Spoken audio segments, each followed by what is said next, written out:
दोस्तों, मैं सोनाली एक बार फिर से स्वागत करती हूँ मेगा माइंड में। मैं अभी तक आप लोगों को बहुत ही महत्वपूर्ण वस्तुनिष्ठ प्रश्नों को बता चुकी हूँ और आज मैं आप लोगों को काव्य खंड के पाठ 2 के महत्वपूर्ण प्रश्नों को बताने जा रही हूँ, जिस पाठ का नाम है प्रेम ऐनी श्री राधिका और अगला पद है करील के कुंजन ऊपर वारो, जिसका कवि है रसखान। सबसे पहले हम इस पाठ में रसखान के बारे में कुछ महत्वपूर्ण जानकारियाँ प्राप्त करेंगे, जिससे कि हमें याद करने में आसानी होगी। सबसे पहला है रसखान द्वारा रचित ग्रंथ है, अर्थात रसखान द्वारा रचित ग्रंथ है, उन्होंने किस ग्रंथ की रचना की थी? इसका आंसर है प्रेम वाटिका। प्रेम वाटिका। दूसरा है रसखान का रचना काल था। रसखान का रचना काल क्या था, यानी कि वो किस काल में अपनी रचना को करते थे? इसका आंसर है जहांगीर का राज्यकाल। जहांगीर का जो राज्यकाल था वही उनका रचना काल था। अगला क्वेश्चन है रसखान के इष्ट थे। रसखान के इष्ट कौन थे? इसका आंसर हुआ भगवान श्री कृष्ण। वे भगवान श्री कृष्ण को बहुत ही ज़्यादा मानते थे। अगला है रसखान को गोस्वामी विट्ठलनाथ ने किस मार्ग में दीक्षा दी? रसखान को गोस्वामी विट्ठलनाथ ने किस मार्ग में दीक्षा दी? इसका आंसर होगा पुष्टि मार्ग में। इसका आंसर क्या होगा? पुष्टि मार्ग में। अगला पढ़ेंगे रसखान किस प्रकार के रचना में सिद्ध थे? रसखान किस प्रकार के रचना में सिद्ध थे? इसका आंसर हुआ सवैया छंद में। वे सवैया छंद में सिद्ध थे, अर्थात प्रसिद्ध थे। अगला क्वेश्चन है सुजान रसखान के रचनाकार हैं। सुजान रसखान के रचनाकार हैं। सुजान रसखान एक कविता है और उसके रचनाकार है रसखान। अगला क्वेश्चन देखिए रसखान ने अपनी रचना में माली मालिन किन्ने कहा है? माली मालिन किन्ने कहा है? इसका आंसर हुआ उन्होंने अपनी रचना में श्री कृष्ण और राधा को माली और मालिन कहा है। इसको हम लोग हेडलाइन कर देंगे।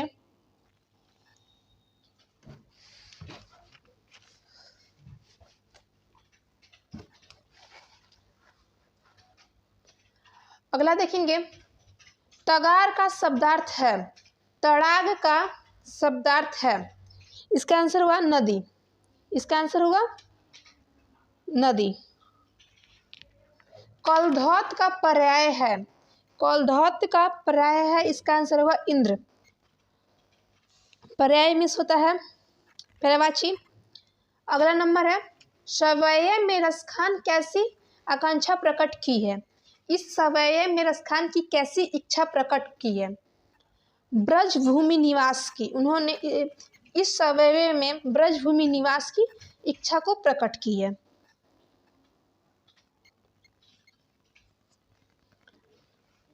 अगला देखेंगे रसखान ने चित्तचोर किसे कहा है?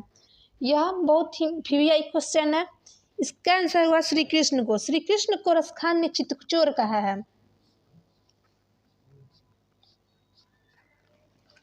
लकुटी का अर्थ होता है, लकुटी का अर्थ छोटी लाठी होता है। कवि रसखान ने प्रेम वरण किसे कहा है? अगला क्वेश्चन है और बहुत ही महत्वपूर्ण क्वेश्चन है। कवि रसखान ने प्रेम वरण किसे कहा है? इसका आंसर हुआ श्री कृष्ण को। श्री कृष्ण को कहा है। अगला क्वेश्चन है ऐनी का अर्थ है। ऐनी का अर्थ है, अर्थात ऐनी का अर्थ क्या होता है? इसका अर्थ प्रेम होता है। नंद नंद किसे कहा गया है? इस पाठ में नंद नंद किसे कहा है? किसे कहा गया है? इसका आंसर हुआ श्री कृष्ण को। श्री कृष्ण को नंद नंद कहा गया है। अगला क्वेश्चन है सुजान रसखान किस प्रकार की रचना है? सुजान रसखान किस प्रकार की रचना है? इसका आंसर हुआ कृष्ण की भक्ति संबंधी, अर्थात यह रचना, इस रचना में कृष्ण की भक्ति से ही संबंधित बातों की चर्चा की गई है। प्रेम वाटिका, अगला क्वेश्चन है, प्रेम वाटिका किस प्रकार की रचना है? प्रेम वाटिका बहुत ही महत्वपूर्ण क्वेश्चन है ये। प्रेम वाटिका किस प्रकार की रचना है? इसका आंसर होगा प्रेम निरूपण, अर्थात इस रचना में भी प्रेम के बारे में ही बताया गया है। यह एक प्रेम निरूपण संबंधी रचना है। किसने कहा था इन मुसलमान हरिजन पैक कोटिन हिंदू वारिये? इसका आंसर हुआ भारतेंदु हरिश्चंद्र ने। ऐसा भारतेंदु हरिश्चंद्र ने कहा था। अगला क्वेश्चन है, कवि रसखान ने अपने दोहे में बेमन किसे कहा है? कवि रसखान ने अपने दोहे में बेमन किसे कहा है? इसका आंसर हुआ भक्त के रूप में स्वयं को, अर्थात भक्त के रूप में उन्होंने अपने आप को बेमन कहा है। रसखान को, अगला क्वेश्चन है, रसखान को किसने दीक्षा दी? बहुत ही महत्वपूर्ण क्वेश्चन है ये। रसखान को किसने दीक्षा दी? इसका आंसर है स्वामी विट्ठलनाथ ने। स्वामी विट्ठलनाथ ने रसखान को दीक्षा दी। मनमानिक, अगला क्वेश्चन है, मनमानिक में कौन सा अलंकार है? मनमानिक में कौन सा अलंकार है? इसका आंसर हुआ रूपक अलंकार। इसमें रूपक अलंकार है।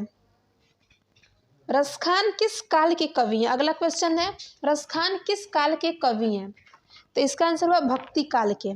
रसखान भक्ति काल के कवि हैं। अगला क्वेश्चन है, बहुत ही महत्वपूर्ण क्वेश्चन है ये, प्रेम आईनी श्री राधिका में कितने दोहे संकलित हैं? प्रेम आईनी श्री राधिका में कितने दोहे संकलित हैं? इसका आंसर हुआ 4 दोहे संकलित हैं।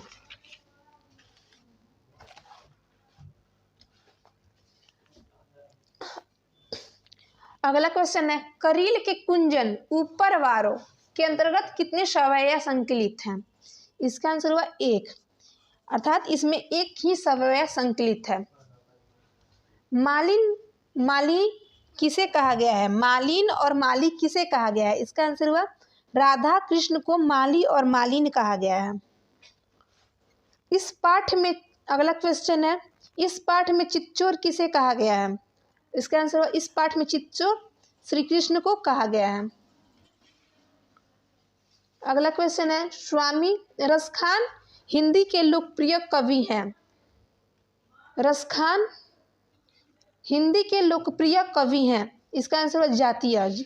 रसखान हिंदी के जातीय लोकप्रिय कवि हैं।